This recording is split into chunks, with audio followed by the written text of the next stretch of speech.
தேவனுக்கு மகிமை உண்டாவதாக.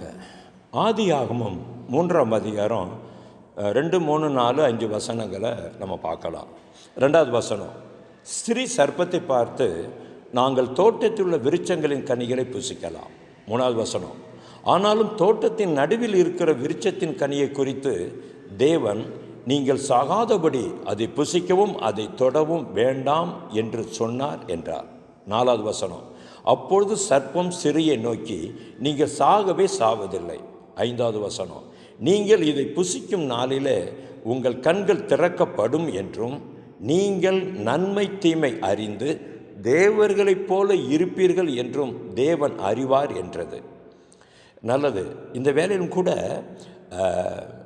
2ஆம் அதிகாரம் 17வது வசனத்தையும் 3ஆம் அதிகாரம் 22வது வசனத்தையும் வெளிப்பாடு 22, 14 வசனங்களையும் சேர்த்து நான் வாசித்தா ஒரு உண்மை விளங்கும். இந்த பிசாசு பொய்யை மட்டும் பேசுகிறது இல்லை, இடையிடையே சில உண்மைகளும் பேசுவான். ரெண்டையும் மிக்ஸ் பண்ணி பேசி நம்மளை குழப்புறதான் இவனுடைய பெரிதான தந்திரம். ஆண்டவர் சொல்லும்போது சொன்னார் பாருங்கள், அந்த வசனம் மிக முக்கியமான ஒரு வசனம். யோவானில் சொல்லும் பொழுது பார்க்கிற பொழுது நாம் அது மிக தெளிவான ஒரு அற்புதமான ஒரு வேத பகுதி. அந்த வேத பகுதியில் பிசாசுடைய பரிபூர்ண சித்தத்தையும் தேவன் தன்னுடைய பரிபூர்ண சித்தத்தையும் விளங்க பண்ணுறாரு. திருடன் திருடவும் கொல்லவும் அழிக்கவும் வரானோ, இது பிசாசுடைய பரிபூர்ண திட்டம். தேவனுடைய திட்டம் அப்படி இல்லை, நமக்கு ஜீவன் உண்டாகும், அதாவது நமக்கு வாழ்க்கை கொடுக்கவும் வாழ்க்கை பரிபூர்ணப்படவும் வந்தேன்னு சொல்கிறாரு. இங்கேயும் அதை தான் அவன் செய்கிறான். அவனுடைய சூழ்ச்சி என்னென்னா, ஏதோ எப்படியோ பேசி குடும்பத்தை உடைக்கணும், வாக்கு தத்தத்தை விட்டு நம்ம வெளியே தள்ளி போட்டுடணும், நமக்கு ஒரு சாபத்துக்குள்ளே நம்ம நடத்தணும். அதான் அவன் தீவிரமாக இருப்பான். அதனால் சில நேரங்களில் சில வெளிப்பாடுகளை கூட அவன் உண்மையாக பேசலாம்.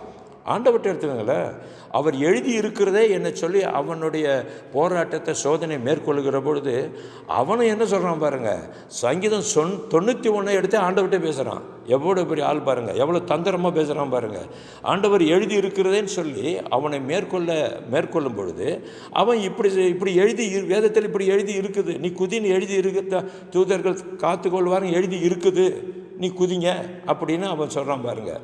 இப்படி சாத்தானும் வேதம் ஓதும், சாத்தானும் வெளிப்பாடை கொடுப்பான். நாம் தான் இந்த வேலையில் ஜாக்கிரதையாக இருக்கணும். இதுக்கு ஒரே ஒரு ஜெபத்தை நாம் தினந்தோறும் ஏறெடுப்பது நல்லது.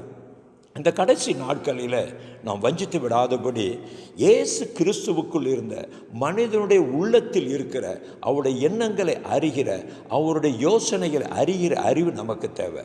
அதனால தான் வேதத்தில் தெளிவாக அந்த சம்பவம் எழுதப்பட்டிருக்கிறது. மனிதனுடைய இருதயத்தில் இருக்கிறது, அது உள்ளத்துக்குள் இருக்கிறத அவர் அறிந்திருந்தபடினால எல்லாரும் சொல்கிறதை கேட்டு அவர் இணங்கலை. அவர் மேலே எல்லாரும் விசுவாசம் வச்சாங்க, பல பேர் பல கருத்து சொன்னாங்க. ஆனால் அதுக்கெல்லாம் அவர் தலையாட்டலை பாருங்கள். இன்றைய நாளிலும் கூட அந்த ஜெபத்தை நாம் ஏறெடுப்போமா? அந்த ஜெபத்தை தினந்தோறும் ஏறெடுப்போம்.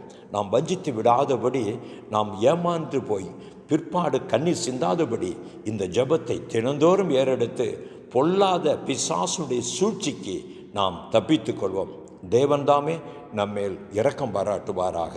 ஆமேன், ஆமேன், ஆமேன்.